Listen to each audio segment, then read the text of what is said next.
KCR sir cabinet meeting పెట్టాడు, పెడుతున్నానే cabinet meeting పెడుతున్నాడ. ఈడ గర్జిస్తే అక్కడ కేసీఆర్ సార్కి వినవడాలి లేదా? అప్పుడు కేసీఆర్ సార్కి బీసీ ఇవాళ రేపు మెల్లమెల్ల పెడతారు. రేపు కాంగ్రెస్ వాళ్ళు మళ్ళీ బీసీ అంటారు, టీఆర్ఎస్ వాళ్ళు బీఆర్ఎస్ వాళ్ళు బీసీ అంటారు. బీజేపీ ఏ మీటింగ్ పెడితే దాన్ని కాపీ కొడతారు, వాళ్ళు ముందుకు వస్తారు. అందుకే మా డాక్టర్ లక్ష్మణ్ గారికి అందరం చప్పట్లతో కృతంగా చెప్పాలి. బీసీ డిక్లరేషన్ వారు ప్రకటించిన వాటి ఇది ఇచ్చిపెట్టామన్నా. జూన్లో ఇంత పెద్ద స్పందన చూసిరాన్న, 3 హాళ్ళు నిండిపోయినాయి. ఆకలికి వాళ్ళు లేస్తలేరు. ఇవాళ మళ్ళీ ఏం చేద్దాం, జూన్లో 1,00,000 మందితోని బీసీ గర్జన ఇదే హైదరాబాద్ లో పక్కా పెడతాం. బీసీలో దమ్మెంత చూపెడతామని చెప్పి ఈ సందర్భంగా ప్రకటిస్తున్నాం. పెట్టుడే కదా, అందరు సిద్ధం కదా? సిద్ధమా లేదా? పక్కా అనే ఈ సమ్మేళనము ఏ వర్గానికో ఎవరికి వ్యతిరేకం కాదు. మీరు వాస్తవం కూడా ఆలోచించాలి. మనం ఇది కేసీఆర్ కుటుంబానికి మాత్రమే వ్యతిరేకం, కేసీఆర్ పాలనకు మాత్రమే వ్యతిరేకం, ఈ ప్రభుత్వానికి మాత్రమే వ్యతిరేకం. అధికారంలో ఉన్నప్పుడు బీసీలను అనగదొక్కిన కాంగ్రెస్ పార్టీ విధానాలకు మాత్రం వ్యతిరేకం. ఇవాళ మనం అనుకుంటాం కేసీఆర్ వెలుమలు కూడా వ్యతిరేకిస్తున్నారు. కేసీఆర్ ను వాళ్ళ కులబలు కూడా వ్యతిరేకిస్తారు. వాళ్ళ కుల కాంట్రాక్ట్ కూడా అందరూ కలిసి కనిపించాల అని ఇలా కేసీఆర్ సంగతి బీసీలు మొత్తం అవమానపరుస్తుంటే ఇలా మమ్మల్ని కూడా ఉద్ధరిస్తా అంటే మమ్మల్ని కూడా మొత్తం రాసి రంపాన పెడతాడు. కేవలం కేసీఆర్ కుటుంబం మాత్రమే బాగుపడుతున్నారు. వాళ్ళు రెడ్డిలు ఉన్నారు, రెడ్డిల బతుకులంటే వాళ్ళు మొత్తం బర్బాద్ చేసిన వాళ్ళని కూడా. అందుకే అగ్రవర్ణాల్లో పేదలను కూడా ఆదుకునేందుకు నరేంద్ర మోడీ గారి ప్రభుత్వం 10% రిజర్వేషన్ ఇస్తే 2 సంవత్సరాలు పేదలను అగ్రవర్ణాల్లో పేదలను అనుదొక్కిన మూర్ఖుడి రాష్ట్ర ముఖ్యమంత్రి. ఇలా పేదలు బీసీ ఎస్సీ ఎస్టీ సబ్బండ వర్గాలన్నింటినీ కూడా అగ్రవర్ణాల్లో పేదలు కూడా రాసి రంపాన పెట్టిన మూర్ఖుడి రాష్ట్ర ముఖ్యమంత్రి. ఇలా మనం చూడాలి, నరేంద్ర మోడీ దేశ ప్రధానే ఒక బీసీ వర్గానికి సంబంధించిన ప్రధానమంత్రి నరేంద్ర మోడీకి అవకాశం పార్టీ భారతీయ జనతా పార్టీ. వాళ్ళ కేంద్రంలో 27 మంది ఎంపీలను బీసీ ఎంపీలను మంత్రులు చేసిన పార్టీ భారతీయ జనతా పార్టీ. అని ఒక సామాన్య కార్యకర్త బండి సంజయ్ గ్రౌండ్ లో కింది స్థాయి కార్యకర్తను ఒక రాష్ట్ర బీసీ అని చెప్పి ఒక రాష్ట్ర అధ్యక్షుడు చేసిన పార్టీ భారతీయ జనతా పార్టీ. ఒక బీసీ సామాజిక వర్గానికి సంబంధించిన డాక్టర్ లక్ష్మణ్ గారిని రాజ్యసభ ఇచ్చి గౌరవించిన పార్టీ భారతీయ జనతా పార్టీ.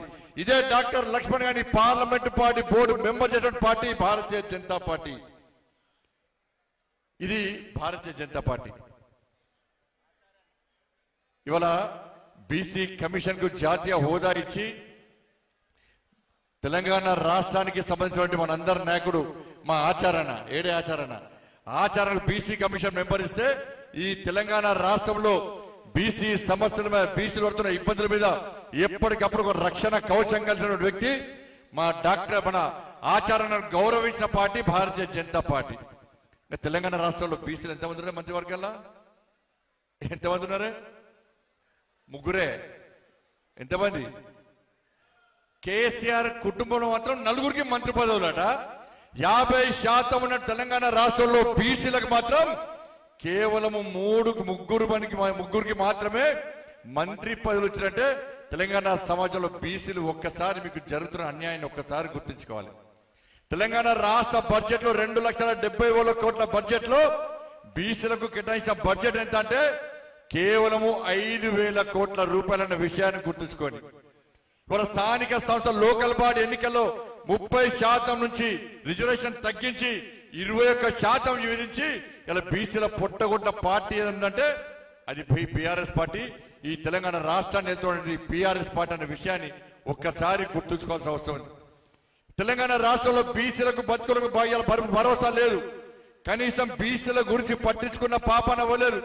కేవలం మనుగొలుతున్నటువంటి కొంతమంది మంత్రులను కొంతమంది ఎమ్మెల్యేలు సంకలు పెట్టుకొని ఇవాళ వీళ్ళని బీసీలను ఉద్ధరించడం, మేము బీసీలకు ఇచ్చేస్తామని చెప్పి ఇలా బీసీలను మోసం చేస్తున్న పార్టీ భారత రాష్ట్ర సమితి అనే విషయాన్ని ఒక్కసారి ఇప్పటికే వీడియో చూపెట్టిండన్న పూర్వన్న తెలంగాణ పాఠాలు కేసీఆర్ కు తెలంగాణ పాఠాలు నేర్పింది ప్రొఫెసర్ జయశంకర్ సార్ బీసీ అన్న విషయాన్ని గుర్తుంచుకొని అదే ప్రొఫెసర్ జయశంకర్ సార్ ను అవమానపరిచిన మూర్ఖుడు ఈ రాష్ట్ర ముఖ్యమంత్రి. అదే తెలంగాణ రాష్ట్రం ఏర్పడితే తెలంగాణ రాష్ట్రం ఏర్పడితే మన బతుకులు బాగుపడుతుంది, అభివృద్ధి చేస్తుందని చెప్పి ఇలా తెలంగాణ రాష్ట్ర ఏర్పాటులో ప్రధాన భూమిక పోషించినటువంటి కొండా లక్ష్మణ్ బాపూజీ ఒక బీసీ అన్న విషయాన్ని గుర్తుంచుకోండి. కొండా లక్ష్మణ్ బాపూజీని అవమానపరిచిన మూర్ఖుడు ఈ రాష్ట్ర ముఖ్యమంత్రి అనే విషయాన్ని గుర్తుంచుకోవాల్సిన అవసరం ఉంది. అంజన చనిపోయే ముందు ఒక్కసారి కేసీఆర్ చూస్తా, ఒక్కసారి కేసీఆర్ ముఖం చూస్తా అని చెప్పి బెడ్ మీదకి వెళ్ళి ఒక్కసారి కోరిక కొడితే కేసీఆర్ బీసీ ముఖం నేను చూడా, అంజయ్య బీసీ నేను బీసీ ముఖం చూడా అని చెప్పి ఇలా అంజయ్యను మోసం చేసినటువంటి నిర్లక్ష్యం చేసి అవమానాలు కూర్చున్న మూర్ఖుడు ఈ రాష్ట్ర ముఖ్యమంత్రి అనే విషయాన్ని ఒక్కసారి గుర్తుంచుకోండి. మన తెలంగాణ రాష్ట్రంలో బీసీలు 50% ఉంటే కనీసం బీసీ అని పేరెత్తడానికే మన సిగ్గుతో తలుచుకుంటున్నామన్నా. మనందరూ కూడా ఏమిచ్చిండు మనకు? గొర్రెలు ఇచ్చిండు, బర్రెలు ఇచ్చిండు, చేప పిల్లలు ఇచ్చిండ్రు, చప్పట్లు కొట్ట అబ్బా మా కేసీఆర్ సార్ మా కులవృత్తిని గుర్తించినాయా, గొర్రెలు ఇచ్చిండే అని చెప్పి వాళ్ళు సంతోషపడ్డం తప్ప గొర్రెలు ఇవ్వడానికి వెనుక కేసీఆర్ ఉన్న కుట్రను మాత్రం తెలంగాణ సమాజం, బీసీ సమాజం గమనించలేకపోయింది. చేపలు ఇస్తే 1,00,000 చేపలు ఇచ్చిండా, ఇన్ని చేపలు ఇచ్చిండా మా కేసీఆర్ సార్, చేపలు వేసుకోమని చెప్పి మా కులవృత్తిని ప్రోత్సహిస్తున్నామని చెప్పి సంతోషపడ్డం, పాలాభిషేకాలు చేసే తప్ప దాని వెనుక ఉన్న కుట్రను ఇలా తెలంగాణ సమాజం, బీసీ సమాజం గుర్తించలేకపోయింది. బర్రెలు ఇచ్చిండు, గొర్రెలు ఇచ్చిండు, చేపలు ఇచ్చిండన్నా, కానీ రాజకీయంగా మాత్రం మనని అనగదొక్కిన విషయాన్ని మనం గుర్తుంచుకోవాల్సిన అవసరం ఉంది. ఎందుకంటే నాకు గొర్రెలు ఇచ్చినావు కేసీఆర్ సార్, మా యాదవులకు ఎందుకు ప్రోత్సహించలేకపోతున్నాం, మా యాదవ్ కేటాయించిన బడ్జెట్ దాన్ని ఎందుకు అడగలేకపోతున్నామన్నా. ఇలా తెలంగాణ బీసీ సమాజం ఇవాళ ముగ్గురికే మంత్రి పదవులు ఎందుకు ఇచ్చాం సార్? మా నరేంద్ర మోడీ దేశంలో ఒక బీసీ ప్రధాని అయితే, ఒక నరేంద్ర మోడీ బీసీ ప్రధాని అయితే, ఒక ఛాయంకున్న పేదోడు బీసీ ప్రధాని అయితే 27 మంది బీసీలను, 27 మంది బీసీ ఎంపీలను మంత్రులు చేసింది సార్. మా బీసీ ప్రధానమంత్రి అయితే మాకు బీసీలకు న్యాయం జరిగింది సార్. నువ్వు ముఖ్యమంత్రి అయితే బీసీలకు అన్యాయం చేస్తున్నావు సార్, ఎస్సీలకు అన్యాయం చేస్తున్నావు సార్, ఎస్టీలకు అన్యాయం చేస్తున్నావు సార్, అగ్రవర్ణాలు పేదలకు అన్యాయం చేస్తున్నావు. నువ్వు పేద ద్రోహి సార్, పేదల రాజ్యం రావద్దని కోరుకుంటున్నావు కాబట్టి నీకు గుణపాఠం చెప్పాలని చెప్పి ఇంకా ఎప్పుడు ఆలోచిస్తామన్నా ఒక్కసారి ఆలోచించండి. దయచేసి ఈ సమ్మేళనం దానికోసమే నిర్వహిస్తున్న సమ్మేళనం. దీన్ని వదిలిపెట్టే ప్రసక్తి ఈ తెలంగాణ రాష్ట్రంలో బీసీలు ఐక్యత ప్రదర్శించాల్సిన అవసరం ఉంది. బీసీలు ఒక్కటి కావాల్సిన అవసరం ఉంది. 50% ఉన్న బీసీలకు ఎందుకు న్యాయం జరుగుతలేదో ఒక్కసారి ఆలోచించండి.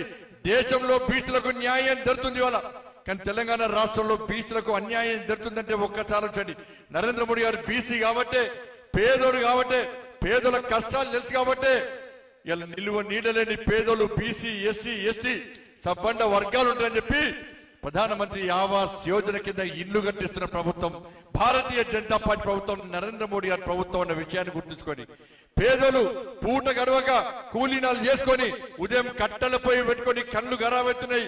బీసీ, ఎస్సీ, ఎస్టీలు ఇబ్బంది పడుతున్నారు, కళ్ళు ఖరాబ్ అవుతున్నాయి, ఆరోగ్యం ఖరాబ్ అవుతుంది కాబట్టి వాళ్ళు కట్టెలపైతో నష్టపోతున్నారు. కాబట్టి ఇలా పేదలకు గ్యాస్ ఇవ్వాలని చెప్పి, ఈ కట్టెలపై పొగ నుంచి కాపాడుకోవాలి, ఆరోగ్యాలు కాపాడని చెప్పి ఉజ్వల గ్యాస్ కనెక్షన్ ఇచ్చి, ఫ్రీగా ఉజ్వల గ్యాస్ కనెక్షన్ ఇచ్చి బీసీ, ఎస్సీ, ఎస్టీలను అభివృద్ధి చేస్తున్న పార్టీ భారతీయ జనతా పార్టీ, నరేంద్ర మోడీ గారి ప్రభుత్వం. ఇలా ఎర్రకోట మీద మోడీ గారు స్పీచ్ ఇచ్చారు. ఒకసారి 2050 దాకా స్పీచ్ ఇస్తే వాళ్ళు చాలా మంది ప్రతిపక్ష పార్టీలు హేళన చేస్తాయి. అరే ఒక దేశ ప్రధాని ఎర్రకోట మీదకి వెళ్ళి టాయిలెట్ల గురించి మాట్లాడతారా, బాత్రూమ్లు కట్టిస్తాడా, ప్రపంచం మొత్తం మీద భారతదేశ గౌరవాన్ని నరేంద్ర మోడీ గారు కించపరిచిందని చెప్పి వాళ్ళ విపక్ష పార్టీలు విమర్శిస్తే కూడా ఈ దేశంలో పేదలు ఇన్ని సంవత్సరాలు కాంగ్రెస్ పార్టీ ఈ దేశాన్ని పాలించింది. కనీసం మహిళలు ఆత్మ గౌరవంతో ఇబ్బంది పడుతున్నారు, రోడ్ల మీద టాయిలెట్ పోయే పరిస్థితి వచ్చింది. కనీసం ఇన్ని సంవత్సరాలు 70 సంవత్సరాల్లో కనీసం బాత్రూమ్లు కట్టేలే. నేను ప్రధానమంత్రి అయినా ఈ దేశంలో పేదలకు టాయిలెట్స్ నిర్మాణం చేపిస్తా, మహిళల ఆత్మ గౌరవం కాపాడుతా చెప్పి ఇలా బీసీ, ఎస్టీ, ఎస్టీ సంబంధ వర్గాలకు టాయిలెట్స్ స్వచ్ఛ భారత్ మిషన్ పేరు మీద టాయిలెట్స్ నిర్మాణాన్ని చేపట్టిన పార్టీ భారతీయ జనతా పార్టీ. అటువంటి ప్రభుత్వం నరేంద్ర మోడీ గారి ప్రభుత్వం అన్న విషయాన్ని ఒక్కసారి గుర్తుంచుకోండి. అనేక సంక్షేమ పథకాలు కులవృత్తులను ప్రోత్సహిస్తున్నాం, అనేక రకాలుగా వాళ్ళని ప్రోత్సహించే ప్రయత్నం చేస్తున్నాం, వాళ్ళు అభివృద్ధి చేసే ప్రయత్నం చేస్తున్నాం, ముద్రా లోన్లు ఇస్తున్నాం, స్వయం ఉపాధి పథకాలు ప్రారంభిస్తున్నాం, అనేక రకాల రుణ సదుపాయం కల్పిస్తున్నాం, అన్ని రకాలు చేస్తుంటే ఈ తెలంగాణ రాష్ట్రంలో కనీసం కుల వృత్తులను పూర్తిగా నిర్వీర్యం చేసి రాష్ట్ర ముఖ్యమంత్రి మాత్రం 1600 కోట్లతోని సచివాలయం అవసరం లేకుండా సచివాలయం కట్టుకున్నాడు. 1000 కోట్ల రూపాయలతో ప్రగతి భవన్ కట్టుకున్నాడు. కానీ బీసీల ఆత్మ గౌరవ భవనాలని చెప్పి వాళ్ళ ఎన్నికలు వస్తాయి తప్ప భారతీయ జనతా పార్టీ ప్రశ్నిస్తే తప్ప మళ్ళా ఆత్మ గౌరవ భవనాల గురించి మాట్లాడే ప్రయత్నం చేస్తున్నారు. ఇలా ఆత్మ గౌరవ భవనాలు ఎందుకు నిర్మాణం అయితేలో ముఖ్యమంత్రి సచివాలయం ఏ విధంగా నిర్మాణమైంది, ఈ తెలంగాణ రాష్ట్ర సచివాలయం ఏ విధంగా నిర్మాణమైంది, ముఖ్యమంత్రి ఫామ్ హౌస్ ఏ విధంగా నిర్మించుకున్నాడు, ముఖ్యమంత్రి ప్రగతి భవన్ ఎందుకు నిర్మించుకున్నాడు, వాళ్ళ బీసీల ఆత్మ గౌరవ భవనాలు ఎందుకు నిర్మాణ దశలో ఉన్నాయనే విషయాన్ని ఒక్కసారి తెలంగాణ సమాజం బీసీ సమాజం గుర్తుంచుకోవాల్సిన అవసరం ఉంది. ఇంకా కూలీనాలు చేసుకొని మన బతుకులు బతకాల్సిన పరిస్థితి తెలంగాణ రాష్ట్రంలో వచ్చింది.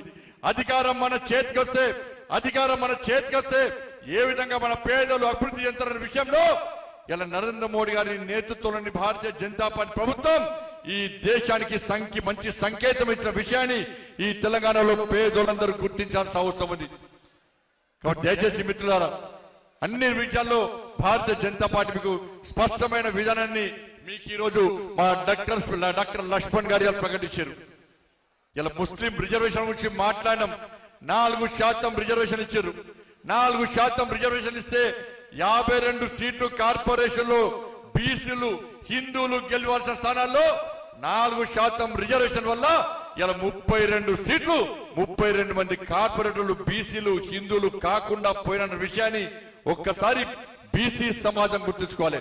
మేము బీసీల గురించి మాట్లాడితే భారతీయ జనతా పార్టీ మతతత్వం మాట్లాడుతుంది, మతతత్వం విదేశాలు రగిలిస్తుందని చెప్పి ఇలా ముఖ్యమంత్రి మాట్లాడుతున్నాడు.